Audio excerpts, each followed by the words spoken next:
कुंडली में दृष्टि का भी बहुत महत्व होता है। मान लो कोई ग्रह यहाँ पर बैठा हुआ है लेकिन इस घर को देख रहा है, तो सोच लीजिए कि एक तरह से वह वहाँ पर पहुँच गया। जैसे शनि की 10वीं दृष्टि होती है, तो शनि यहाँ बैठा है तो इस घर को देख रहा है, तो एक तरह से वह वहाँ पर पहुँच गया, उसने अपना एक कदम वहाँ पर रख लिया, उसका असर वहाँ पे शुरू हो गया। तो हर एक ग्रह की दृष्टि का एक एक थीम वर्ड होता है। जैसे राहु, तो राहु की दृष्टि विस्तार करती है, जिस भाव पर पड़ गई उस भाव के फलों को वो एक्सपैंड कर देगा, उसका एक्सपेंशन हो जाएगा। केतु की दृष्टि बाधा करती है, कोई भी चीज़ प्लेन चल रही थी, जैसे ट्रेन चल रही थी, अब किसी ने उसकी जंजीर रोक दी, तो ये काम केतु का है। कार में ब्रेक लग गया, कार का इंजन खराब हो गया तो कार रुक गई हाईवे पर। तो ये जो विच्छिन्नता आ गई, एक सतत अविच्छिन्नता चल रही थी, कंटिन्यूटी चल रही थी, उसमें अब रुकावट आ गई, बाधा आ गई। तो केतु की दृष्टि किसी भी हाउस पे पड़ेगी तो उस हाउस के कार्यों में बाधा आनी शुरू हो जाएगी। ये केतु की दृष्टि का फल था। और राहु का विस्तार का था।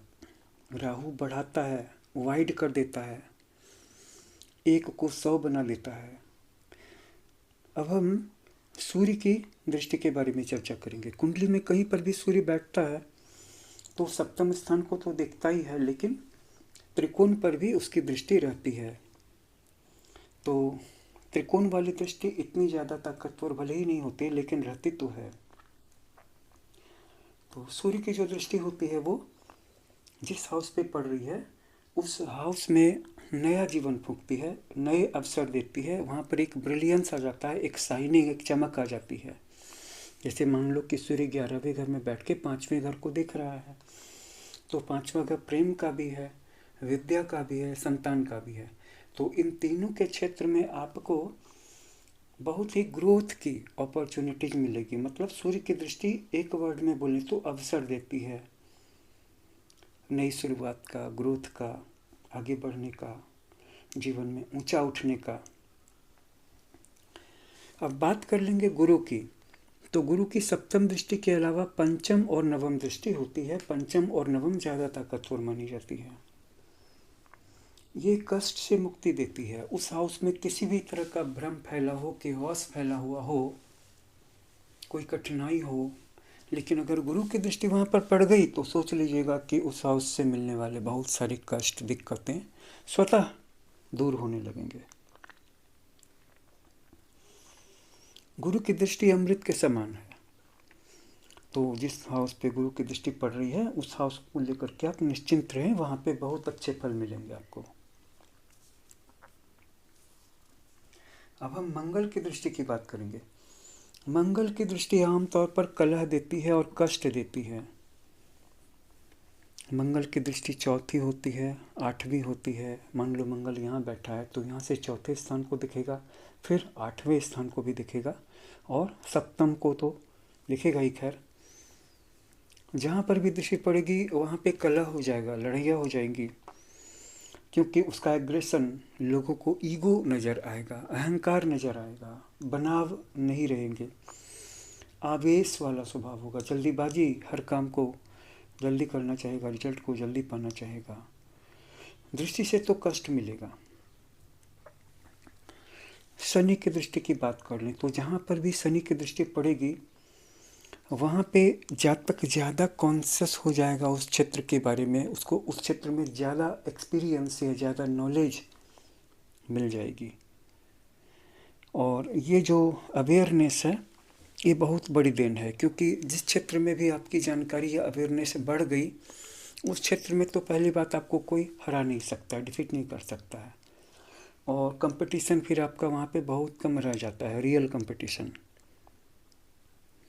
तो शनि की दृष्टि जो है आपको एक चेतना प्रदान करती है उस क्षेत्र में। शनि की दृष्टि तीसरी होती है, 7वीं होती है और 10वीं होती है। बुध की दृष्टि यानी मर्क्यूरी की दृष्टि बौद्धिक बल देती है, यानी कि उसकी सातवीं दृष्टि मान लो कि ये यहाँ पे बैठा है, यहाँ को देख रहा है, या फिर यहाँ पे बैठा है, यहाँ को देख रहा है, या यहाँ पे बैठा है और यहाँ को देख रहा है। जिस हाउस पे पड़ेगा उस हाउस के क्षेत्र में जातक का विजडम, उसका विट, उसकी ब्रेन्स बहुत फास्ट चलेंगी, सुपर फास्ट, कंप्यूटर की तरह तेज चलेंगी। इंटेलिजेंस का लेवल बहुत बढ़ जाएगा। अब बात करें शुक्र की दृष्टि की, तो शुक्र की दृष्टि भी सप्तम होती है प्रधानतया। वो आर्थिक स्रोत देती है, जिससे जीवन में किसी व्यक्ति की जो बेसिक नीड्स हैं, जैसे कि रहन सहन, खान पान, पहनना ओढ़ना तथा लग्जरी, आरामदेह जीवन, अच्छे ड्रेस, अच्छा परफ्यूम, अच्छा खान पान, अच्छा घर और इनकम की अच्छी स्रोत, ये सब खोल देती है शुक्र की दृष्टि। मतलब एक शब्द में बोले तो आर्थिक स्रोत देती है। इसलिए जहाँ पर भी आपका शुक्र बैठा है उससे सातवें घर को देखिए। मान लीजिए आपका शुक्र यहाँ पे बैठा है तो आप इससे सातवें घर को देखिए, उस क्षेत्र में आपके आय का स्रोत खुला हुआ होगा। उस घर या उस हाउस के रिगार्डिंग क्षेत्रों में, कारकत्व की फील्ड्स में काम कीजिए, आपको निश्चित रूप से आमदनी होगी। चंद्रमा की दृष्टि आशा प्रदान करती है, होप जगाती है। इसलिए जिस हाउस पर चंद्रमा की दृष्टि पड़ रही है उस हाउस से संबंधित लोगों से या कार्यकर्ताओं से जातक को बहुत उम्मीदें होती, बहुत होप होती है। पाप प्रभाव न हो तो ये उम्मीदें बनी हुई भी रहती हैं, टूटती भी नहीं हैं। चंद्रमा की दृष्टि आशा भी प्रदान करती है तथा कोमलता भी देती है। जिस हाउस पे चंद्रमा की दृष्टि पड़ गई है उस हाउस को लेकर के जातक इमोशनली बहुत ज़्यादा अटैच्ड होता है, मधुरता आ जाती है, अमृत घोल देता है। जैसे पानी में आप चीनी को घोल देते हैं तो पानी मीठा हो जाता है, ऐसे ही चंद्रमा की दृष्टि, उसकी एनर्जी जीवन के जिस जिस क्षेत्र में पड़ेगी उस क्षेत्र में अमृत घुल जाएगा, मीठा हो जाएगा, मधुर हो जाएगा।